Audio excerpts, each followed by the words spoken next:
from the This beginning. conference will now be recorded. So what you'll want to do is get a copy of that power of attorney, get it over to title, let their attorneys look at it as soon as possible. Great question to get us started, Dee. Thank you, Michael. Who's next? Who's got a question? Anything at all? Yes, Suzanne. It looks like I might be involved in my first commercial. Okay, Suzanne's got her first commercial deal. Is there anything contract for and then anywhere that with the phrases of this? Okay, great question. Suzanne is asking, is there anything in the commercial contracts or financing addendum that protects the buyer from a low appraisal as the third-party financing addendum does? I'm going to refer to our commercial specialist, Ms. Benoit. Come on up here and help us out here. So just so y'all know, we do have the commercial department set up, and if y'all do plan on doing commercial real estate, there is an ICA that we're going to ask for y'all to sign off on. So just make sure that you reach out and let me know about them. For commercial contracts, there is an appraisal. It's the same thing as residential, so you can protect the appraisal on the contract, and we just have to point out the line for you. No problem. Okay, so great question. Appreciate the expertise. AJ, you got a question? So AJ's asking if you can do commercial real estate with your standard license. The answer is yes, just like that license is good for residential anywhere in the state of Texas. However, the TREC expects the broker to put reasonable restrictions upon the activities of their agents so that you are well qualified when representing buyers or sellers. When it comes to commercial, that's what Lisa was explaining. We have put together an entire commercial division, ACG, Abbey Commercial Group. It's got separate branding. It operates under a separate ICA, a separate compensation plan. And if you're going to work in that area, we're going to require that you be mentored and trained, as TREC requires me to assure, so that you can represent your clients appropriately. So if you want to get involved with commercial real estate, we welcome that. Your license is good for it. See Lisa and she'll walk you through the process. Okay? Rena, okay. Rena says, I'm representing the seller. Seller has now married and will be buying a new house together. On rep agreement, do I need to add both of them, even though the records only show Mr. Seller on title? I know Ms. Seller will need to sign at closing. Michael, you want to take that one? All right, here it comes. Rena, the question gets into whether or not the house is separate property or community property. If one of the two partners owned the property before they were married, it most likely is separate property. However, there's also questions of commingling of estates, separate property, contributions, things like that. Probably to be on the safe side, I personally would have both of them sign the listing agreement since they're married now. When you get to title, the title company almost certainly will want the spouse to sign, just to cover any community property rights that may exist without them having to go through and find out for sure what they are and all that sort of thing. So they just shoot for the fences and have the spouse sign as if they were married all along. Technically, maybe not, but to be safe, I probably would have both of them sign the listing agreement. Very good. Again, good question, great answer.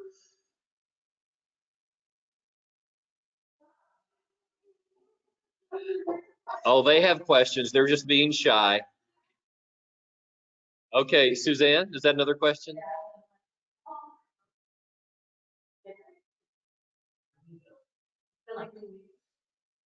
All right, so the question is, how long should we expect an executed contract to come back from a builder?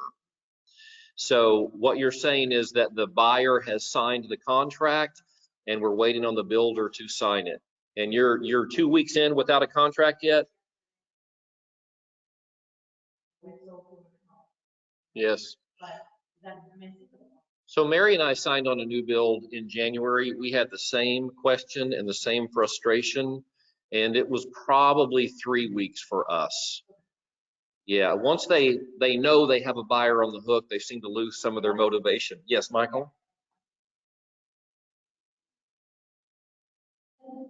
I have dealt with builders before, one or two in particular, that have told me the builder does not sign the contract at all until about 2 weeks prior to closing.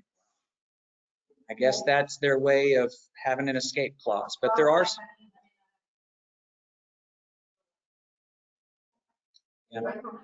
Yeah, for some builders, that's their practice. So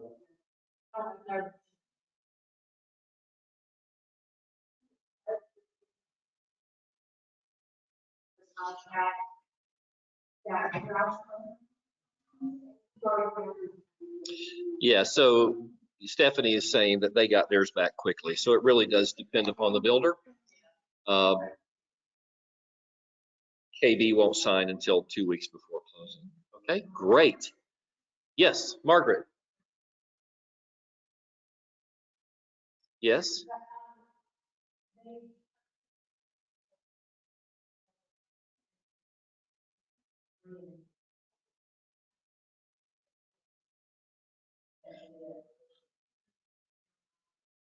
Okay, so Margaret has a relative who sold the home to a neighbor, and rather than use an attorney or an agent, they simply took the contract documents to a notary and had them notarized. The question is that legally valid? Is that a fair summary? Michael, we're wearing you out, but that's your arena again. So they downloaded the contract forms, filled them out, and had those notarized? Or did they just write up something on a piece of paper that says, I sell 123 Main Street to, if it's in writing, I mean, that would, as long as we had all the necessary terms, what's the address, what's the price, who's the buyer, who's the seller, that sort of thing, that probably would be bare bones legal. You probably would want them to go definitely and talk to a real estate attorney just to find out what might be missing. For instance, it doesn't sound like did they take it to a title company? Is there title insurance? Because when the neighbor goes to sell, the title insurance company is going to want to do a title search. And if there's a gap in the chain of title, then that could be a problem. The document itself may or may not be sufficient, just depending on what was written and how they executed it. But there's a lot of other stuff in there that they're going to want to address to make sure there's no problems down the road. Yeah, we certainly don't want to encourage people to do transactions without a real estate professional representing them. However, you should also be aware that TREC contracts are available for use by any citizen of the state of Texas. By the way, can we say the same thing, AJ, about TAR contracts? Say no. No, sir, because TAR, is it a government agency? No, it is a professional association, and their contract forms are prepared only for members, whereas TREC is a government agency and their forms are available for use by any citizen of the state of Texas. Okay. All right, I keep watching the chat. I don't see any other questions popping in, but I do see that hand, young lady. Come on up here and ask your question.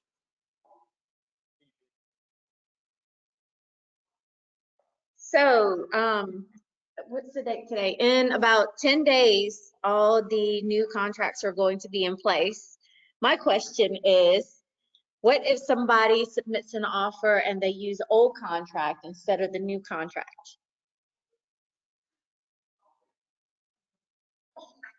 Sorry, Michael, I only give you the hard ones. So the terms of the contract will prevail. So if on March 31st, you use the old contracts, which is, if there is a March 31st, I don't know, is that an actual date? Then those terms will prevail, and the provisions for delivery of option and earnest will apply to that contract. If you're using the new contracts now, or as we all will after April 1st, in the terms of that contract will prevail. Okay. Oh, if April 1st you're using the old ones, Michael, come on up and tell us what will happen. The new contract forms become mandatory on April 1st, and the old contract forms will no longer be valid or accepted. And so after April 1st, if you're dealing with, if you're a listing agent, you deal with someone, a buyer's agent who gives you an old contract form, send it back to them and tell them to give it on the proper contract form. Because after April 1st, we have to use the new ones. And that's why, honestly, you don't want to work from your hard drive and PDF copies of the old contracts. Every time you start a new contract, go to HAR, go to .loop, go to zip form, because they will have already uploaded the new contract forms. They've already done that. Okay?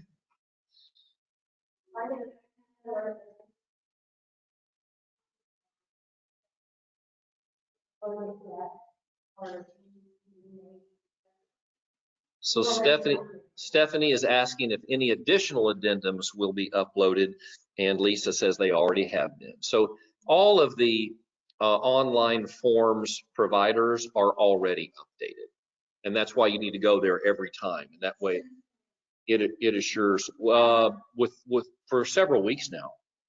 Yep. Okay. Don, any questions?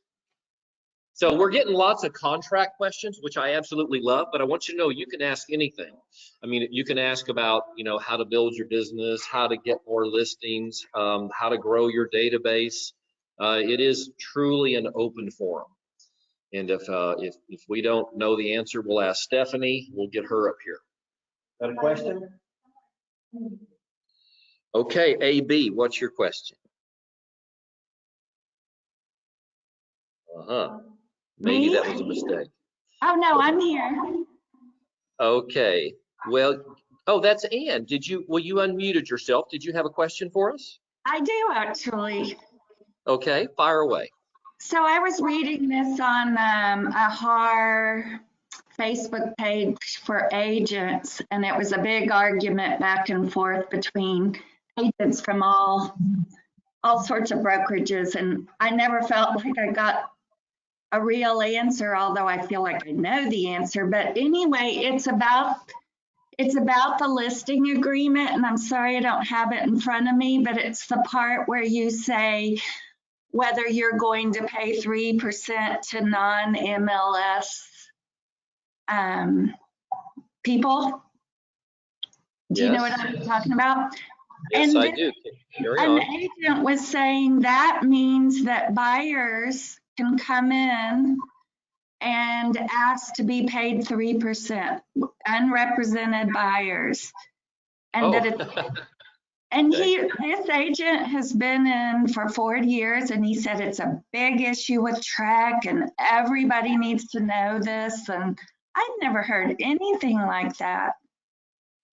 Okay, so if on the listing agreement, it asks you two questions about who's going to be paid on the buy side. And one of the first question is, what are you going to pay an MLS member? And then what would you pay a non-MLS member? And as we, sorry, there's actually another one. And then it asks you what you would, this the two? MLS and non-MLS. So, yes. No, I'm thinking of something else. Sub-agent, thank you. That's what had escaped me. What you will pay a sub-agent. And what we encourage you to do is to offer 3% or whatever half the commission is, whether they are an MLS participant or not. Because we don't care if an agent comes in from San Antonio, we'll pay them 3%. But sub-agents, we always want to offer zero compensation because they're not representing their client. And as a sub-agent, they're actually coming under my authority as the listing broker, and I don't even know them, and I don't know how they operate, and I don't want to take responsibility for them. But the question that Ann raised is, if an unrepresented buyer comes in, are they entitled to that buyer brokerage commission? Is that correct, Ann? Is that your question? That's it. And this man was saying, yes, they are. So I'm going to give my answer, and then I stand open to correction, and it would be absolutely not. And the reason is the listing agreement states that the full commission is due to the listing broker. And then we only offer to share a portion of that in these circumstances that we have identified, an MLS participant and a non-MLS participant. If they don't fall in those categories, then we're not obligated to share that commission. We're entitled to the full amount. So You a sign buyer off on that? could, Go ahead. why wouldn't a buyer be considered a non-MLS participant? So when non-MLS participant refers to a licensee. Okay. Yeah, so, okay, great. So Mike, what I was trying to do was pull it up on the screen. Michael's pulled it up on his phone, and the way it reads in the listing agreement is non-MLS brokers. So it's not just any random person who doesn't have a real estate license. Okay. I was really confused by that because there were several people that were adamant that it was right. And I just couldn't figure out how that could be. So thank you. You are very welcome. Michael also pointed out we can't pay commissions to unlicensed persons, although as a buyer, they would be a principal in the transaction and they could share in it on that basis. Okay, great question, AB. Yes, follow up.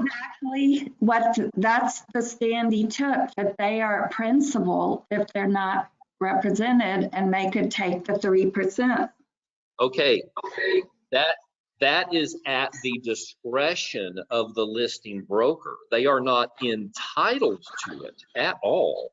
But if the listing broker wanted to share it, they would have the freedom to do so. Okay. All right, sounds good. I'm collecting houses right now Yes. and screen mirror in a couple of those houses. And the buyer compensation %. Yes. How can I deal with that?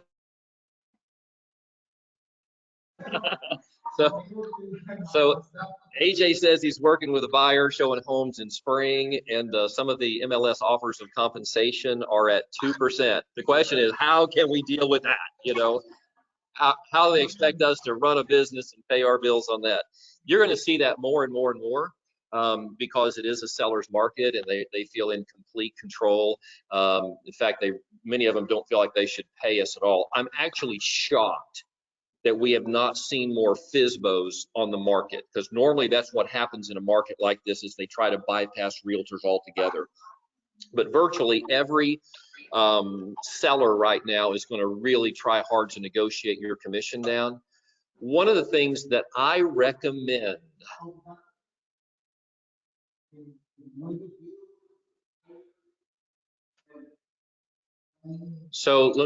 that's what I'm going to address. It is the prerogative of the listing broker, or you as my agents, to negotiate any listing commission that you want. We give you that complete freedom. And if you were to take a 5% listing, then you have to determine how much you're going to offer to a buyer's broker. If you offer 3, that leaves 2 for you. If you split it down the middle, that's 2.5. I recommend, there's no rule behind this, and AB, I'm going to mute you here just real quick. I'm going to mute everybody. You can unmute yourself if you have a follow-up. I recommend that we offer 3. So if you negotiate the listing commission down, I recommend that you take that and offer 3, because you don't want to disadvantage your listing from showings by other agents. Now, I also realize the market we're in right now, that home's going to be shown regardless because of the shortage of inventory. But we're not going to be in this market very much longer. Nobody knows when the plug is going to be pulled or what's going to trigger it. But we do know that what goes up comes down, that real estate is cyclical. And we are at the top of the mountain right now. There is nowhere to go but down. And so then we're going to be back in the situation of trying to get buyer agents to show our properties.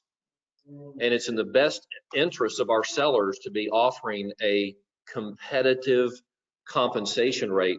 Now, it is unethical for a buyer's agent not to show a property because there's a lower compensation being offered.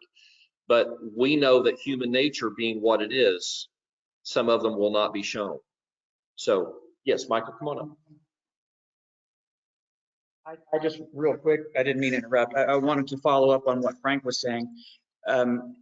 There is a lawsuit pending right now against either a brokerage or NAR or someone where a competing brokerage actually tape recorded agents in discussions saying they will not show a home at less than 3% commission. That's a straight up fiduciary duty breach. You cannot determine what homes you're going to show your client based on how much money you're going to get paid. So that's kind of a hot spot right now. It's kind of touchy. So just wanted to make sure. I absolutely agree. If you at all can, offer the 3% because human nature is what it is. But that's something that's hit the national spotlight recently. I saw that headline article on Inman this morning, so it's a real deal. Okay, open forum. Yes. Okay. Oh, just one second. Let me get Margaret's question, and then we'll come right back.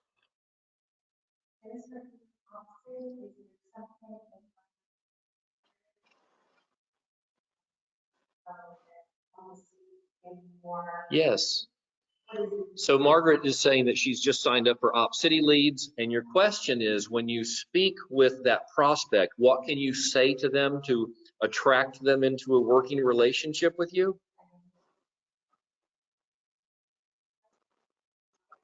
And then more? Okay, come on up here, Lisa.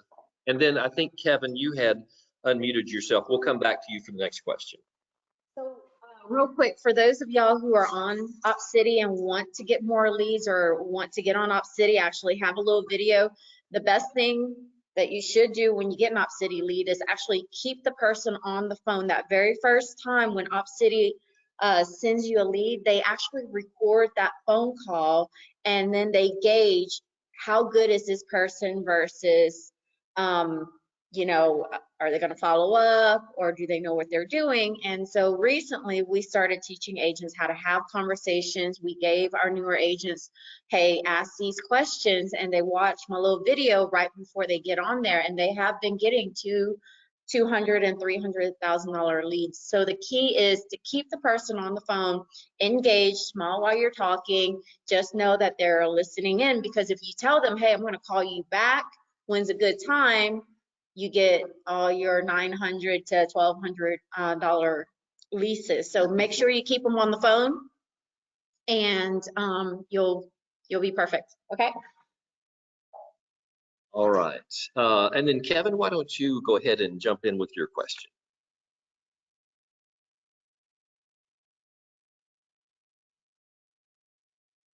Oh, maybe it wasn't Kevin. It was me, it was Luann. Okay, is that Tom? Tom, is that you, Tom Waddell? There we go. Oh, hey, who Frank. is it? Yes, okay, go ahead, Tom. Well, I just I typed my question in, but can you kind of give us some more details about the Abbey Design Center? Kind of make us really excited about it. I'm already excited, but tell us some of the things that we're going to be able to do. Yes, Tom. Actually, Lisa has been our point person on this project, so I'm going to let her respond to you. And Loanne, we see that it was you trying to ask that last question, so we'll come back to you after Lisa responds.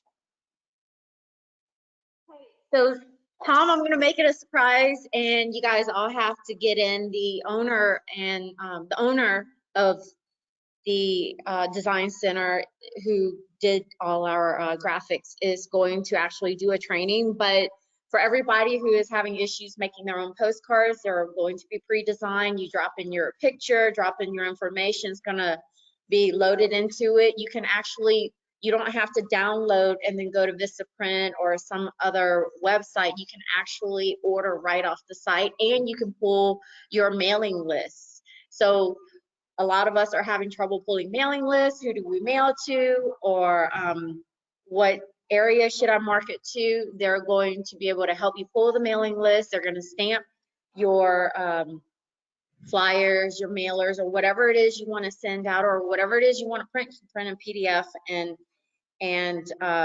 email those out. They're going to have templates for letters that you can use. You'll have the Abbey letterhead.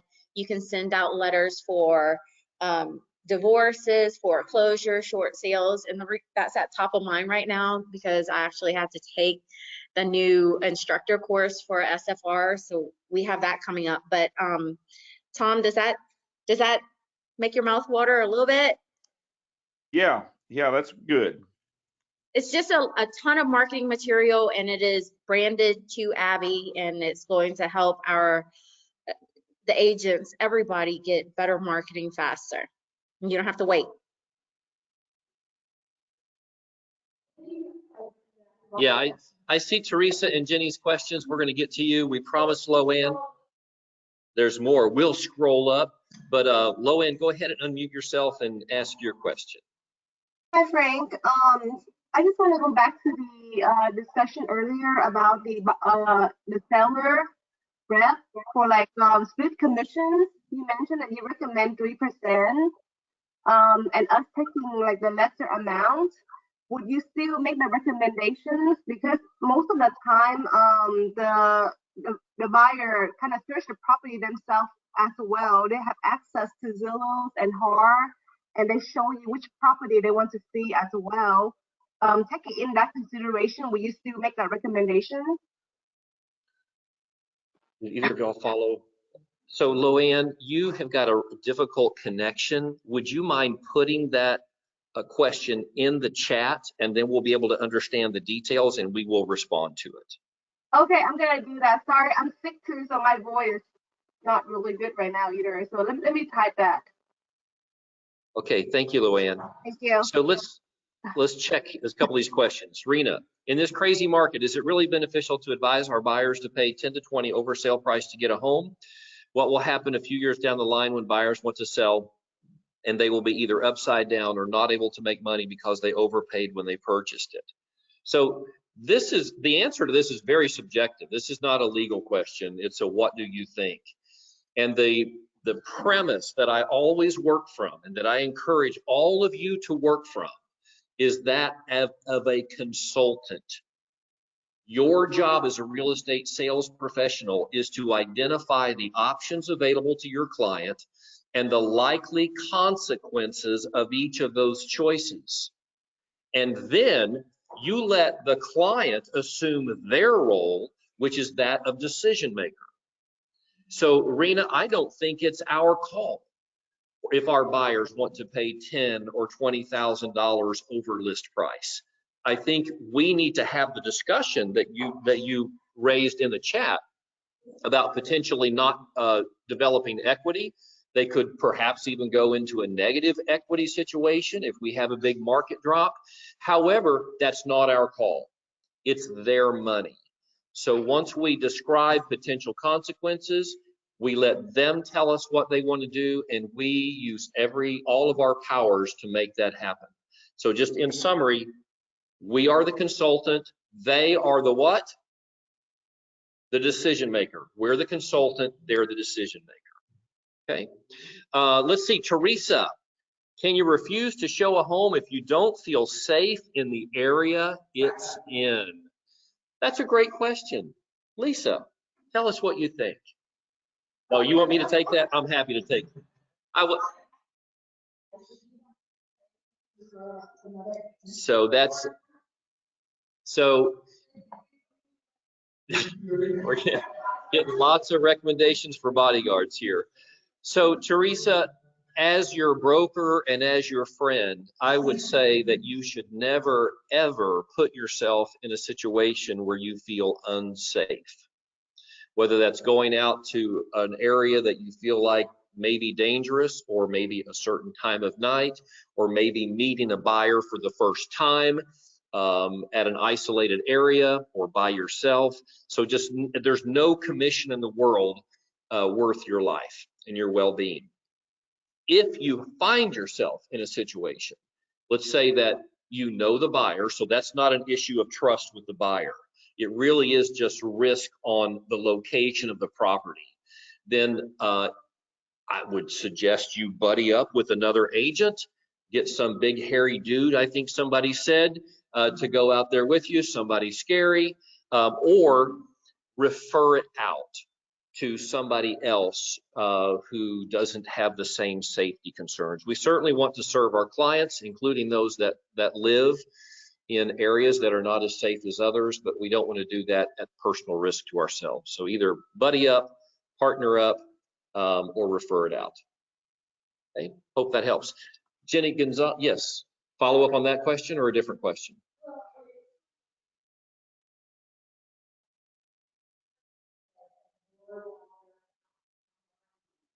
Yes, yes.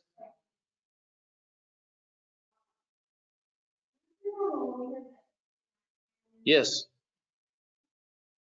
Yeah. So the question is, could we possibly have another realtor safety seminar? And yes, I think we're due for one. We had a former FBI agent in, but it's been almost 2 years ago. And I think October is Realtor Safety Month, but we could do it any month of the year. So yes, let's make note of that, Lisa, and let's find somebody who's an expert on that, and we'll bring them in and we'll do another class like that. Jenny Gonzalez says, good morning. So what are a few key must-dos right now to get listings? So I'm going to share a couple thoughts, and then I'll open it up if anybody else wants to jump into that.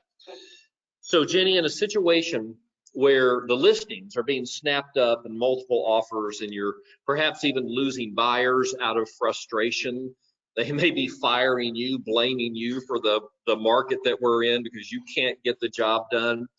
You really need to be in a position to create market opportunities for your buyers.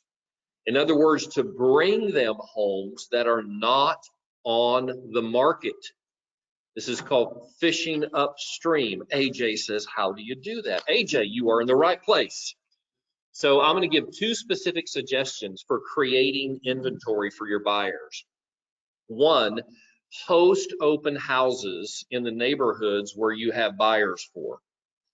And hopefully this is your own neighborhood. It's your own geo farm, because open houses create listing opportunities.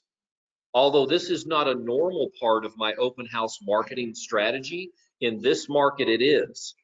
So you've scheduled the open house, print off 50 open house invitation flyers, then go knock on the doors of the nearest 50 neighbors, and you invite them to the open house. You can even do a special 30-minute preview open house for neighbors only. Make it very exclusive, maybe have some upscale, upgraded food and drink just for that neighborhood preview.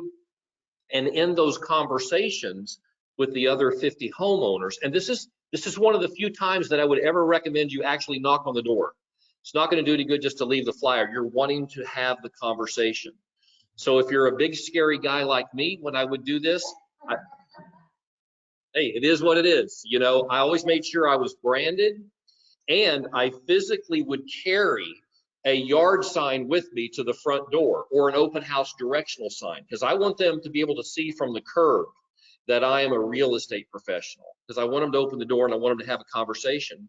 You invite them to the neighborhood preview, and in the course of that conversation, you can say, well, hey, are you guys thinking about selling? There's a shortage of inventory right now. We're probably going to sell this one today and have buyers looking for others.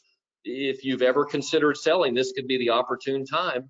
And because I may have the buyer, I may be able to save you significantly on the realtor fees, on the commission. So there's one way, Jenny, to generate inventory. Go door to door around your open houses. And then the second way, and I go into detail on this strategy in the 1 Year 6 Figures book, is to get a photo of one of your buyer prospects. Make the hand-lettered cardboard sign. You want their kids in there. You want the whole family. Get the dog, get the cat, get the goldfish. And the sign simply says, help us find our new home in Alden Bridge, or whatever the name of the neighborhood is. Put that on a jumbo postcard. Regular postcard sizes should be anathema to you. You want something that's going to get attention. Jumbo postcard, you put that entire picture on the front, and on the back, it flips over, and you say, you know, Mr. and Mrs. Homeowner, my name is Jenny. I am your local neighborhood realtor.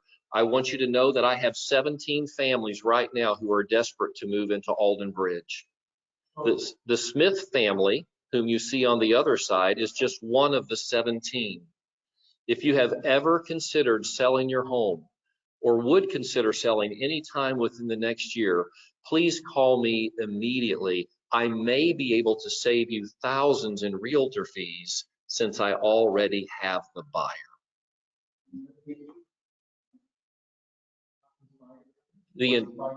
Yes, that's what you did, is when you got your buyers to stand in front of a home with the cardboard sign that you made and brought for them, and you say, there's a shortage of inventory, right? There's nothing on the market that we'll be able to find or buy because of the competition.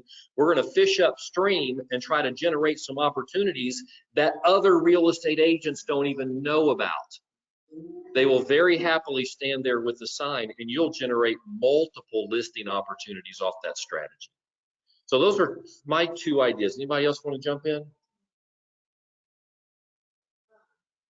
Yeah, I sent you a text. So, by the way, all of Abbey, y'all can join me every Tuesday at 9 o'clock in the morning. I teach little things like this. So, we talked about doing tax protests. You can do, you can offer up CMAs, tax protest packages, and out to the subdivision. And when people reach out to you, there's a pretty good chance they're wanting to protest their taxes. And then once they start looking at the home values, they'll talk to you about buying and selling. And the other thing is, with everything that has gone on in COVID, told everybody to use your QR code and our awesome KV Core website. Go to your website, go to the link that says sell, use that link right there, turn it into a QR code. And then when you do your mailers, or I think an agent even did the QR code posted on their Facebook page, say, see what your home valuation is, or instant home valuation, it got scanned twice. So make sure you guys utilize your KV Core, utilize those QR codes. Everybody has the app now, because when you go into restaurants, when you walk up anywhere and you want to get information, everybody is scanning, and it's almost instant. I have an agent, he's done maybe 4 or 5 listing appointments, and he didn't even get all his postcards out. He only got a few of them out. And so he's brand new. He just took the classes and started doing it. So it does work. By the way, guys, my plug for tomorrow, I am teaching you guys how to do home buyer seminars. We already taught how to get listings. So I am going to teach people how to capture new buyers if y'all don't have enough. Sounds great. By the way, our 2 Abbey agents who are specialists in tax protests are Bob Ockerbeck and Trina Hoffland. We're going to try to get both of them to come up and team teach a tax protest seminar within the next few weeks, both of them together, sharing their ideas. But that one strategy alone is what more than anything else has catapulted Trina to dominance in Jacobs Reserve. She owns that neighborhood now, and in fact, she told me last year she did 200 tax protests for her neighbors. Can you imagine? She said it took 3 weeks, nothing else but to do those protests. She has a very specific strategy that she follows in doing it, and now those homeowners love her. They owe her, literally, and that's helped her to dominate that neighborhood. I don't think I have missed any questions. Loanne, here we go. This is what we're looking for. Let's get to Loanne, then we'll come back to you, Valley. Most of the time, buyer also searches for the property and tells you which one they want to tour. That's a fact. Taking this into factor, would you still recommend give buyer 3% and seller comp 2, assuming 5% total if you're the listing agent? So low end, yes, I'm always going to say try to offer 3, but I certainly understand exactly what you're saying. And if you have full authority to make that decision. If you do not feel like you're disadvantaging your seller by offering 2% to the buyer agent, then you go for it. It's your call. I trust you to make that decision. I'm always going to tell you my opinion, but we operate around here like Outback Steakhouse, very few rules, okay? Be ethical, use integrity, do the right thing, but I trust you to make business decisions for yourself, okay? Valley had a question. Is our spouse allowed to accompany us on a showing if we need someone watching out? So Valley, you are permitted to take anybody with you on a showing whatsoever. There are no rules about having an unlicensed person along with you. There are laws against that unlicensed person engaging in licensed activity. So if you're taking a spouse or a child or a neighbor, you want to make sure that they do not engage in conversation with the clients, because even though there are many things they could talk about, sports, weather, politics, that aren't going to get them in trouble, we know that that conversation is going to circle around to the house and the neighborhood, and then they could get themselves in trouble. So as long as they're there for company for you or bodyguard purposes, it's perfectly fine. Yes, ma'am, I see that hand.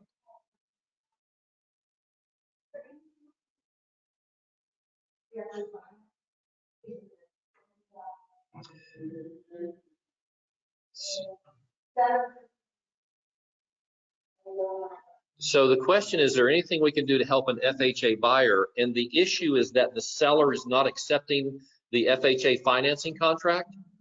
And why is the seller objecting?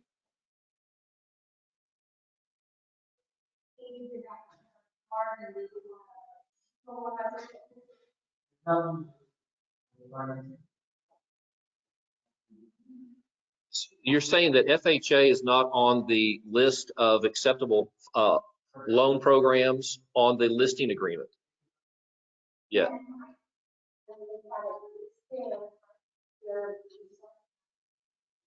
So in my experience, I've not had trouble making value on FHA appraisals. I've had problems with VA, and I do sometimes counsel sellers, if you have options here and one of them is a VA and it's not significantly stronger than the others, be aware. We could get a low appraisal.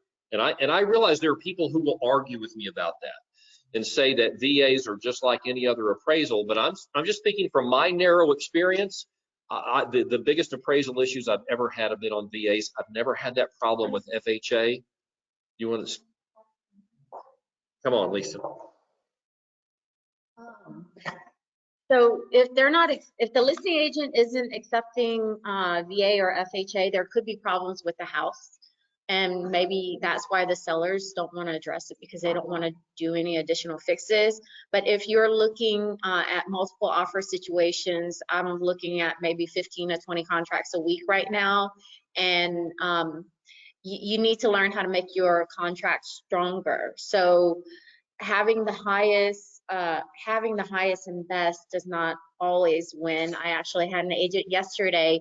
We doubled up on the earnest money and did no option, and we walked away with the contract. By the way, guys, just because you don't have option on your contract does not mean that you can't terminate without getting that earnest money back. There are probably about 13 to 14 different ways y'all can terminate a contract and get your earnest money back. I'll get Michael to teach that class one day, because it is a process. But one of the biggest things is if you're buying a home and you're getting the seller's disclosure, you actually have X amount of days from the date you get that seller's disclosure to 7 days, he says. I just want to make sure, but 7 days you can terminate the contract. So a listing agent who does not understand that looks and says, oh, well, let's take this one, there's no option, the earnest money is 2%, let's go with that. And then they don't realize that really we still have 7 days, we can terminate the contract. There's a lot of other things that you can rely on,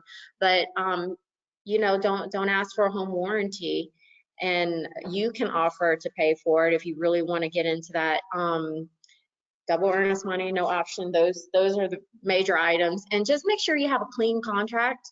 When you're submitting offers, make sure you organize your contracts really well. Make it easy for the other agent, because the other agent will convince the sellers, hey, by the way, this is a pretty good offer. It's not highest and best. All the numbers do work, but they like working with people that's easy to deal with. So make it a very strong, solid contract. And when you email it over, give a complete breakdown. Hey, by the way, I'm giving extra earnest money, add 2%, X amount of dollars. I don't want option. We're solid.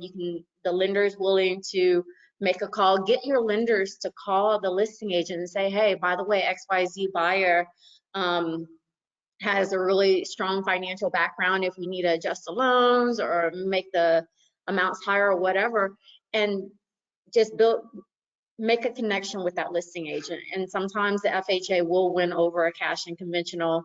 And I took that SFR class. They actually gave a ton of tips on how to get those types of loans to be accepted over the conventional and cash loans. It's a 5-hour class. I can barely do this for an hour. We're gonna look at the calendar. It's not gonna cost anything for y'all to take the class. Usually you have to pay for it, like all the other classes, you won't have to pay for it, but you do have to pay to get that certification. I've been approved with Texas Association of Realtors and also the Short Sale and Foreclosure Group. They're processing my information. I can start advertising it out. I just need to pick a date and then we're set to go. Okay. Short sale and foreclosure represents whatever he says. I just took the. I wasn't trying to put her on the spot. Some of y'all may have no idea what SFR stands for or what it is. Short Sale Foreclosure Resource. It's an advanced designation. Lisa has been certified to teach that class, and you will get the designation. I may have to twist her arm, but she'll be teaching it soon. Yes, Stephanie?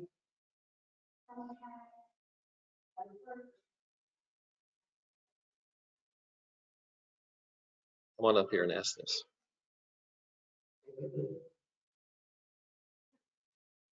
I recently had an agent from another brokerage reach out and ask the question in regards to the option and the seller's disclosure notice and the seller's obligation to disclose what he learned when he received a copy of that inspection report.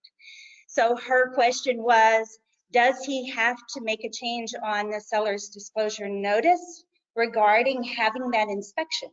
And I said, it asks you on the seller's disclosure notice if an inspection has been done within the last 4 years.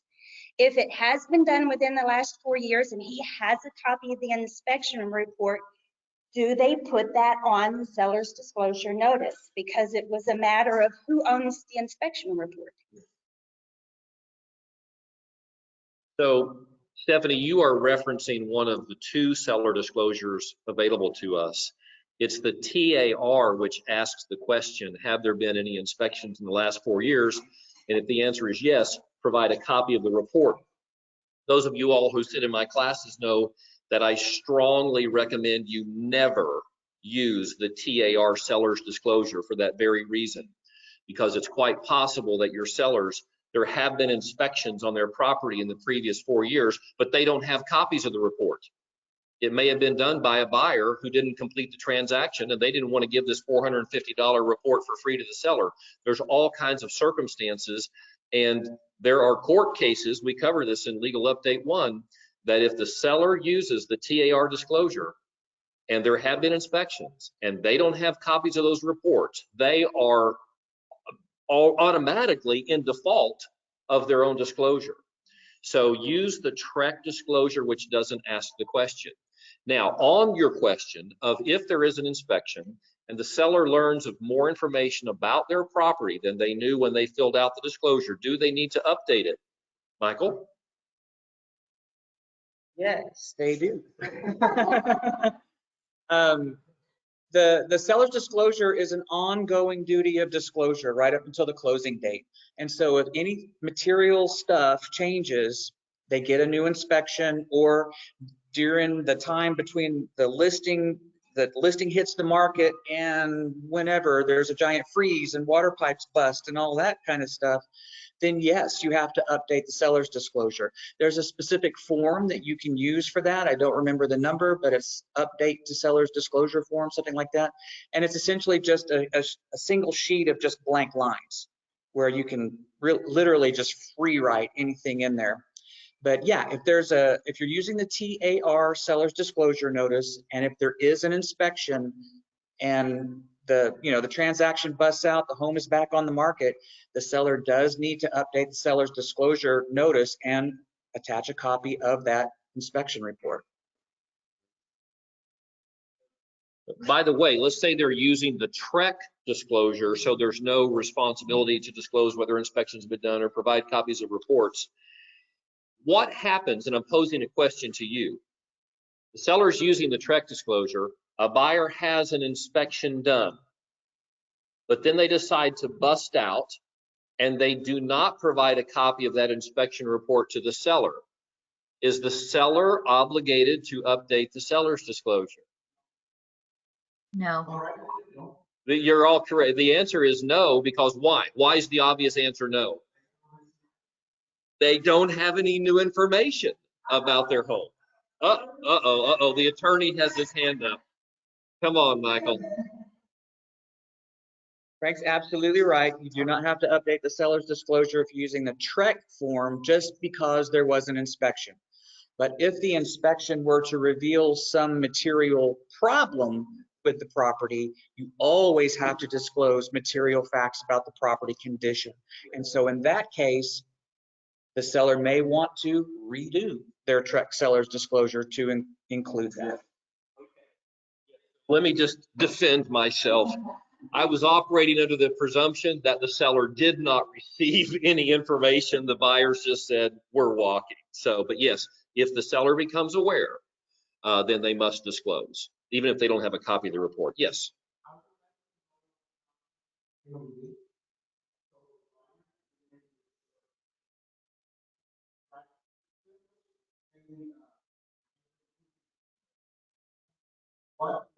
Oh.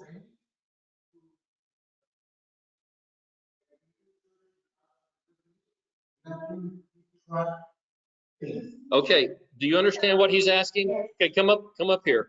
So Stephanie is going to repeat the question and then give the answer.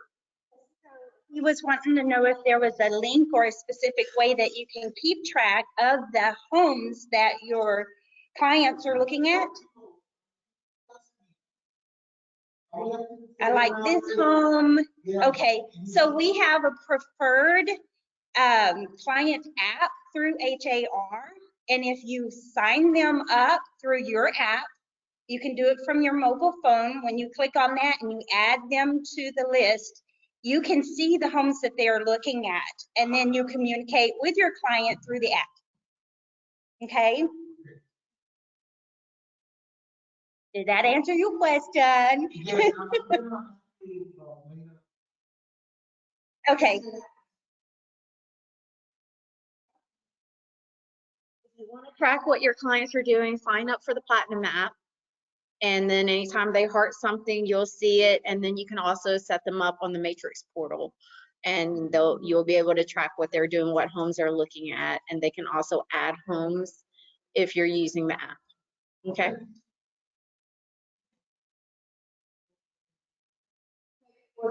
Yes. Yeah, Michael raises the question, can't you do that on the KV Core app as well? Absolutely you can. So you have an option. I would suggest you get familiar with both, see which you're more comfortable with, which you think your clients will be comfortable with, and then go with that one. Margaret?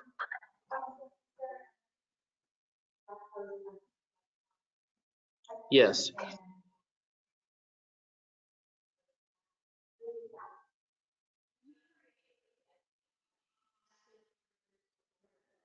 So repeat that, the question and the answer. Anytime, anytime anybody interacts on your website at all, whether you're using a link that a QR code that goes to a link on your Abbey website, it'll automatically notify you, so you can you'll know what they're doing on your website. Okay. All right. Thank you, Lisa. Yes, ma'am. Yes.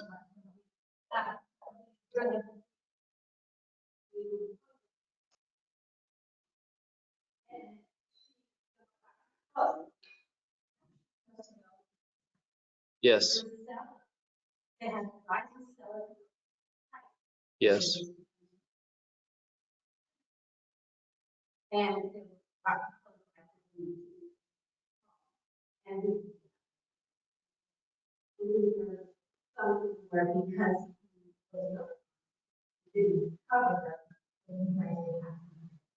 Okay, so here's the question.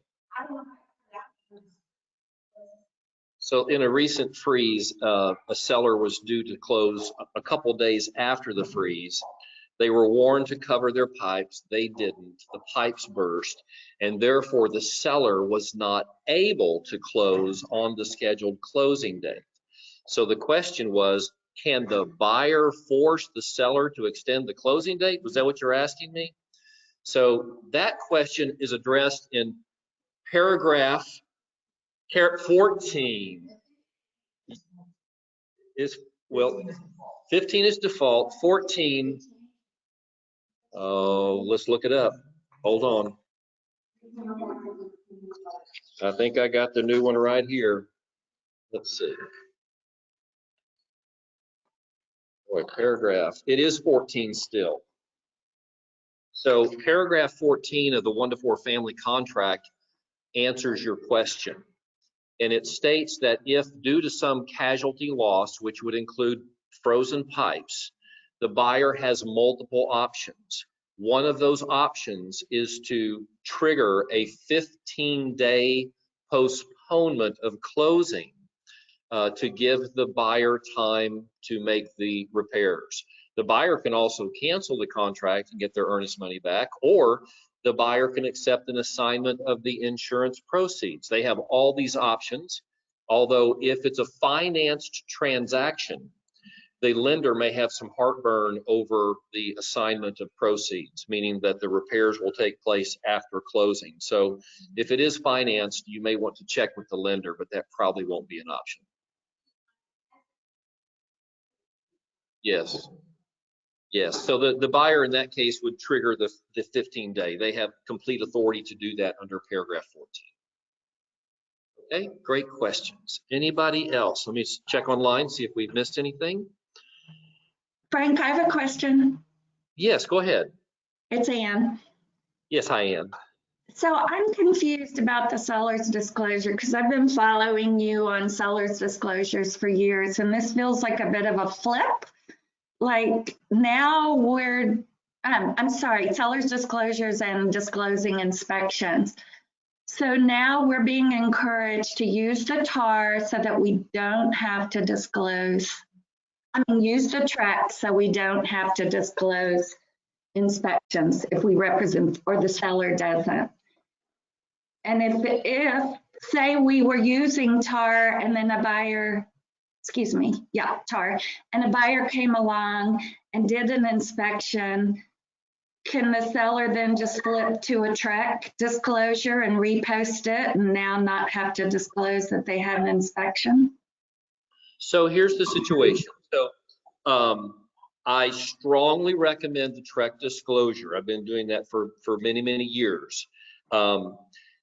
The seller's obligations to disclose all known facts are the same, whether you're using the TAR or the TREC.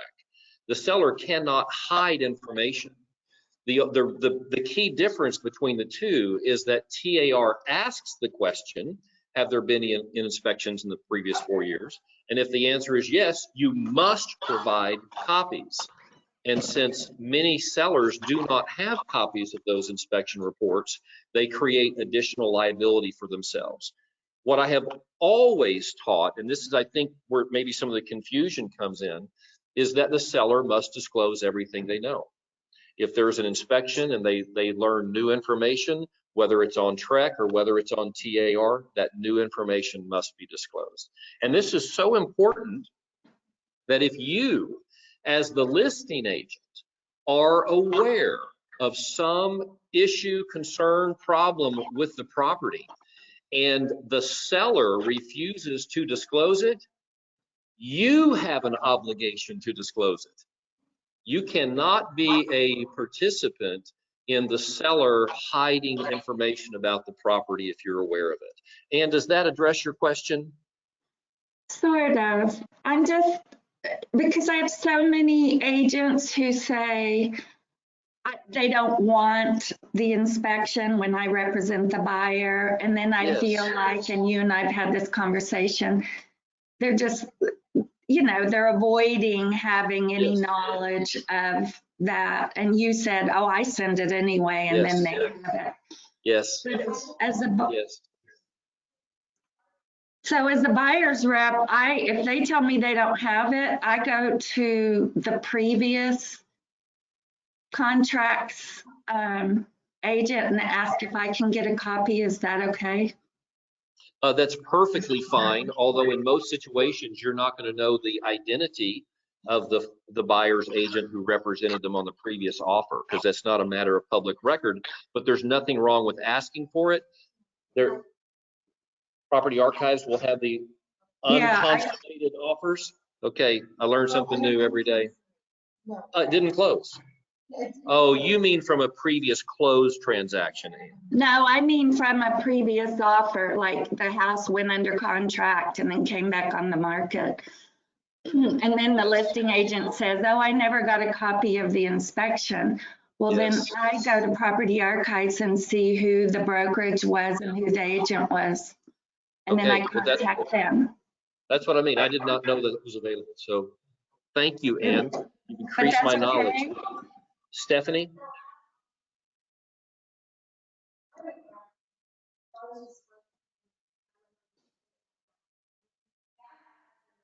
Right.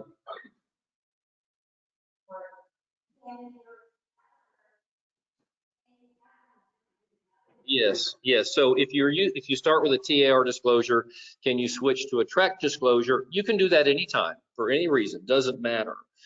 You still have a duty to disclose all known facts. Okay? Yes, Michael, come on. Is that a duty if you're asked? Only if you're asked? Well, if you start with one form in one transaction, if you start with one form and then you get an inspection in and you realize that there's things you need to do, so you switch to the other form so that you don't have to attach a copy of the inspection report.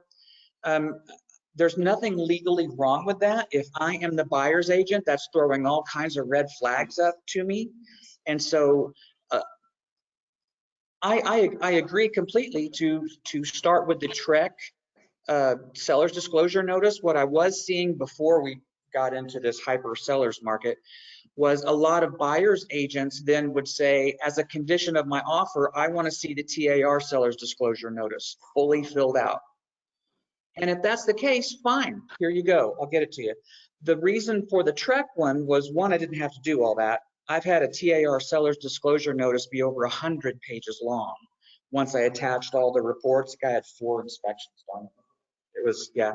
But if I've already uploaded the TREC form to my MLS documents, and that is the form that's there when the contract is executed, I've met all my contract requirements to provide a seller's disclosure.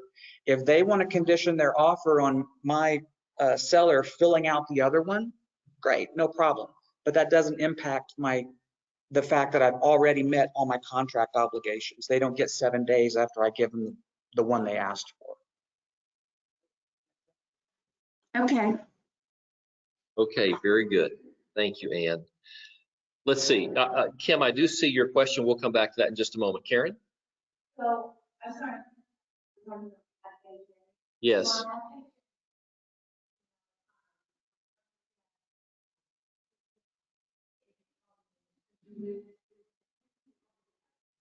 Yes, And she asked me if it does not appraise.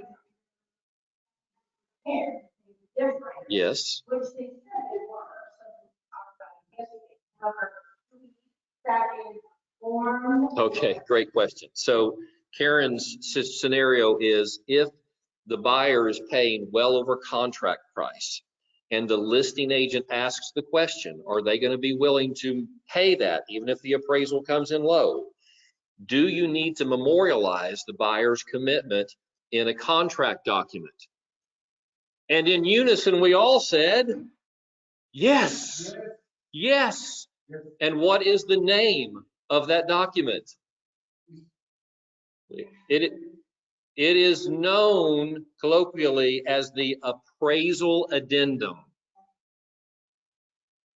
Oh, that's right. Oh, because we're using a government sponsored loan, which is actually, I'm changing my answer right now because I forgot the government. The truth is, and I'll let you correct me, there is no way that a VA, FHA, or USDA borrower can be contractually obligated to pay more than the contract sale price. The appraisal addendum only applies to conventional loans. So the answer is no. In fact, that's what, if you look at the third party, it states right in there on page 2 where it deals with FHA and VA loans that they can't be obligated. And then there's an FHA amendatory clause that the borrower will be required to sign during the loan approval process, which states again that they cannot be obligated to pay more than contract price. So if they can, but. Yes, they can. So again, it states right in the third party financing addendum that the borrower is welcome to bring more on a short appraisal. They just cannot be contractually obligated to do so as a borrower can on a conventional loan. Okay, and the borrower would only be obligated to do that if the appraisal addendum is used, because the third party financing addendum gives any borrower the right to cancel the contract if the property doesn't receive approval, which would include a short appraisal.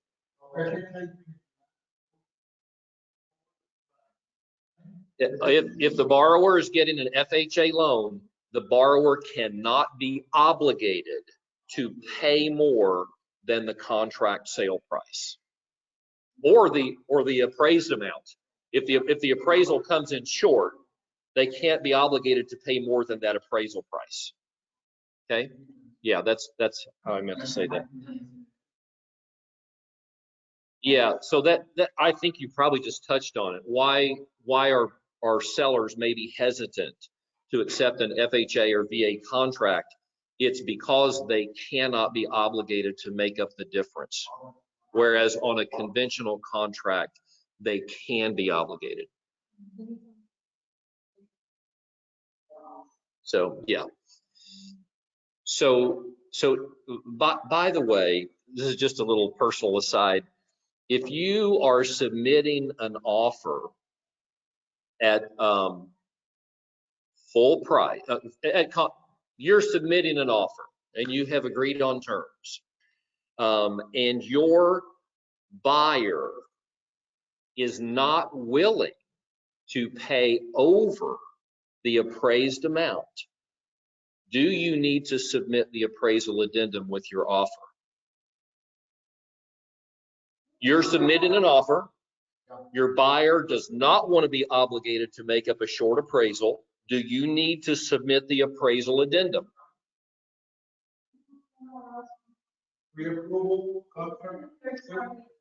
You're all getting the right answer. The answer is no.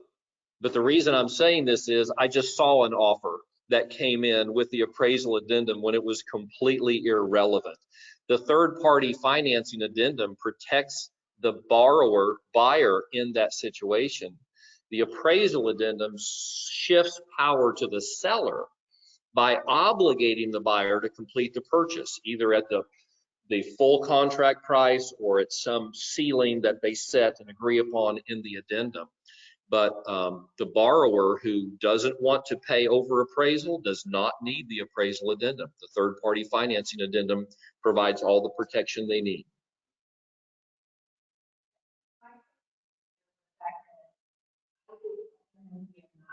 Yes.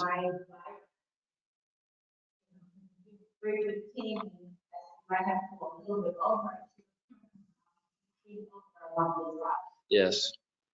So a buyer, by the way, is protected. If a buyer is not willing to pay over appraisal and they're in a competition for a listing, I say there's very little danger in overpaying. Run it up. If you win it, if it doesn't appraise, you've got to get a get out of jail free card. Now, listing agents who are getting savvy to that are requiring the appraisal addendum, but they're not all savvy to it because, again, I saw one yesterday where the buyer's agent had no idea what to do with the appraisal addendum. So doesn't apply. You can't even use it. You can't use the appraisal addendum. It states right on there with a government-backed loan. Okay, let's get to Kim's question. Had a thought on the reducing buyer's agent commission. Even though a buyer's agent shows your listing, they might sway or recommend the other home that offers 3% if the buyer is on the fence, asking for agent's opinion between the two if you reduce the buyer's agent commission. Agreed? Yes, I agree. That's the human nature that I think we need to acknowledge. It's why I recommend that you offer 3%. At the same time, let's keep Michael's counsel in mind that if you do that, it is a violation of your fiduciary duty to represent the best interests of your buyer over yourself. But does it happen? Happens every single day. So just keep both of those in mind. Okay? Yes, Lisa has a question.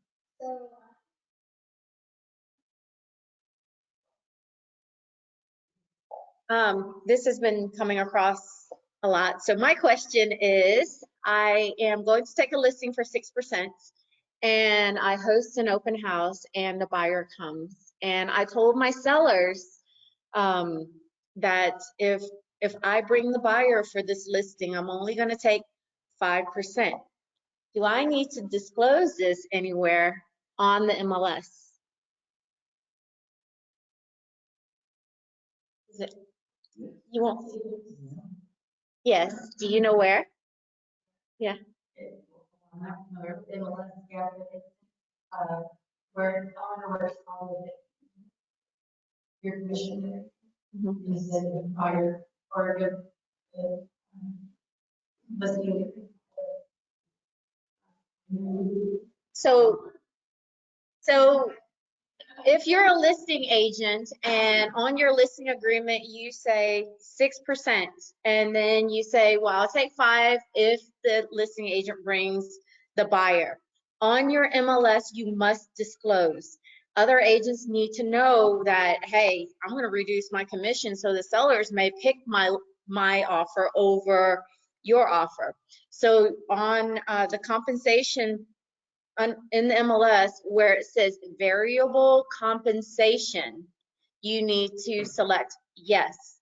A lot of I've seen a lot of listings and where people do this and it is not disclosed on there, and you have to tell other agents, hey, yes, I'm going to take a reduced commission, so the seller, when they look at our contract, they also see the amount of money that's being saved. Other agents needs to know that when they're submitting the offer. All right. So you check that box that says variable commission. That's what that means. Yep, that's it. That yes, there is a variable being offered. And by the way, we do this more often than we might think, because you're probably saying to your sellers, look, this is a conversation that I heard recently. So Stephanie, we really like you. We'd love to list with you, but the agent 3 doors down said that they would do it for 5%. Would you consider doing it for 5%? A possible comeback to that is, well, I think I can do one even better. We're going to list it at 6% because we want to be able to offer a full 3 to the co-op agent. And I realize that this discount would come out of my pocket. but I think I can improve on the offer that you've already received. I'm going to be aggressively marketing your home.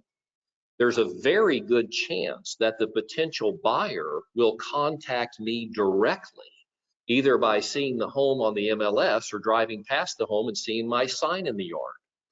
And if I bring you the buyer, I'll waive the entire 3% buyer side commission. So now instead of paying 6 or 5, you're only paying 3. How does that sound? And you'll probably get it at 6% instead of taking a third, a 33% discount and going down to 5. Make sense? So, but in that situation, you're now in a variable commission situation because you've offered 2 different comp plans to your seller based upon who brings the buyer, and that needs to be disclosed. Okay? You got to protect your commission. Everybody's going to ask for a discount, and you need to have language that satisfies the desire of the client for a discount, but ultimately is probably not going to cost you any money. And that's one way that has saved me a full commission many times. Okay. All right, we've been at this an hour and a half. I think we're good. Anybody learn anything? Hey, I learned some stuff today, thanks to Michael and Lisa's expertise and Stephanie's expertise. So this has been awesome. We did record it. We'll get it up on our YouTube channel. But I appreciate y'all being here. Don't forget, at 9 o'clock tomorrow morning is Marketing Reboot. Oh, last question. Pam Novark jumps in right at the finish line. If you list a property over 1 million, is it normal to offer a 2.5 to 2% commission to buyer's agent? Let me just say, if I described anything as normal, I'd probably be in trouble. All commissions are negotiable, although I have observed that, in fact, you can verify this for yourself. Pull up $1 million plus listings in the MLS, and I suspect you will find that most of them are offering less, even to the buyer's agent, than what you'll see on lower priced listings. So I think you're probably onto it, Pam. Okay, we are trying to get back into a habit of building friendship and camaraderie among Abbey agents. That's what this company was known for when we started, and then we got smacked by COVID and everybody fled for the hills, and a lot of agents are still sitting at home in their pajamas, and we're saying, let's come to the office, let's be together, let's get to know each other, and then let's go break bread together. So today we're going to head down to Olive Oil Restaurant, which is just right down to Sawdust Road. In fact, if you can go down the feeder road, you can do the back roads, but it's that strip center right across on the other side of Sawdust. It's where Fitness Connection is, it's where Subway is, the Chinese buffet, about half a dozen Mexican restaurants. Olive Oil is the Greek restaurant there. We're going to go grab a couple tables together and have lunch together. We're going to go ahead and head down there. So if you are wanting to make some new friends and eat some good Greek food, come down and join us. Okay? All right. Thanks everybody for joining us online. Love having you here. Love the participation, and we'll see you soon. Take care.